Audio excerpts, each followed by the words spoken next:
منتخب السعودية هزم الأرجنتين 2-1. هزم إيه؟ ده أحرقهم، كواهم، دمرهم.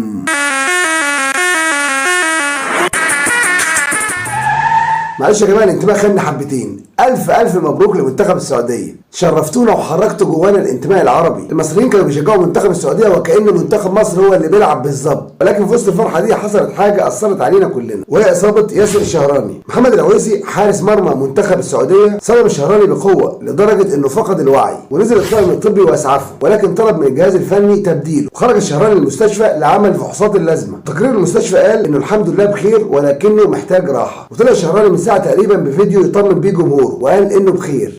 اطمنكم اموري تمام ان شاء الله.